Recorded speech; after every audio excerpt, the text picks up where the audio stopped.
frères et sœurs, nous ne serons jamais dignes de Dieu, jamais dignes de Jésus-Christ. C'est lui qui nous accueille, c'est Dieu qui nous accueille, c'est Jésus-Christ qui nous accueille et qui vient vers nous, qui fait le premier la démarche. Mais combien de fois nous ne le voyons pas, nous ne le sentons pas. Et lui va dire, ce centurion, tellement il aime son esclave, son serviteur, il voudrait bien ne pas le perdre. Pas du tout une foi non plus arrogante, c'est pas du tout une foi qui veut en faire voir un petit peu, faire croire au Seigneur des choses. Non, c'est une foi humble, confiante. C'est l'attitude que nous devons avoir devant le Seigneur. Soyons confiants, soyons humbles. Ne cherchons pas à faire de la fausse modestie ou de la fausse humilité. Combien de fois on entend des frères et des sœurs qui disent « Oh non, non, moi je suis rien. Oh non, non, non, moi je ne peux pas. Oh non, non, non, non, le Seigneur ne s'arrête pas. » Mais il aime le pécheur. Tout ce que nous recevons de lui, ce n'est pas grâce à nous, c'est grâce à lui. Pas peur de sortir notre chapelet, peur de faire notre signe de la croix.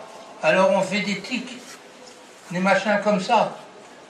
Un signe de la croix, c'est au nom du Père, du Fils et du Saint-Esprit. Amen.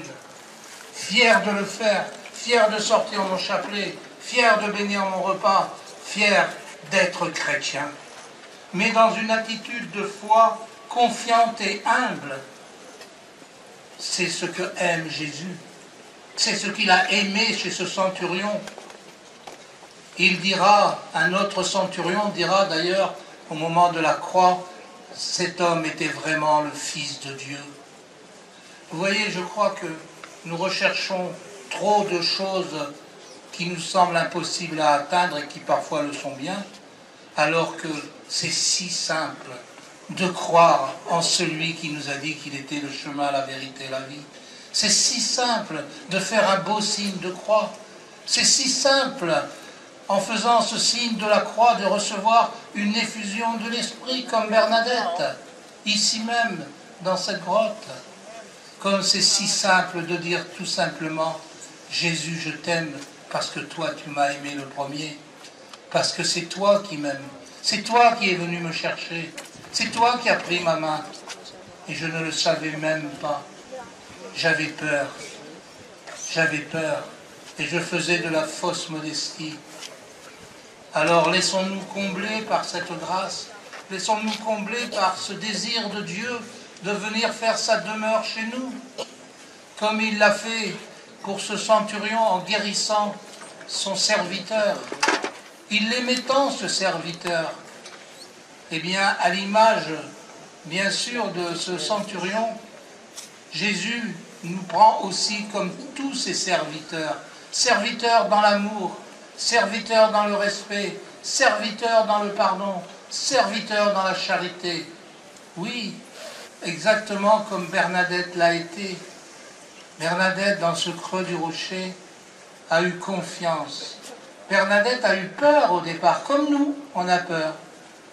Mais Marie a su la convaincre, a su trouver les mots justes, a su trouver le chemin de son cœur.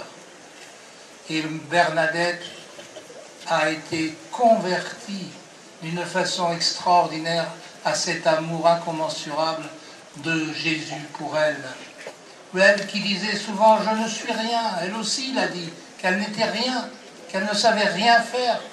Elle ne savait même pas lire ni écrire à 14 ans. Elle a pourtant vu la Vierge Marie ici même, et elle n'a plus eu peur de proclamer sa foi. Et c'est bien grâce à ce témoignage de cette petite bigourdane qui n'était rien du tout, comme elle le disait, que nous sommes tous ici aujourd'hui en train de prier. Et vous savez, je le dis souvent, en fait, qu'est-ce qu'on revient chercher ici? Que venons-nous chercher ici à la grotte de Massabielle? Si ce n'est le bonheur, si ce n'est la grâce du message de Lourdes, la grâce de l'espérance de la guérison. Vous savez que le message de Lourdes n'est rien d'autre que de comprendre et de vivre le mystère pascal par les paroles de Marie à Bernadette. Bernadette a vécu ici le mystère pascal. Et vous, en priant ici devant la grotte, vous faites de même, peut-être sans le savoir. Mes frères et sœurs, quand vous aurez fini de prier ici à la grotte, il se sera forcément passé quelque chose dans votre cœur.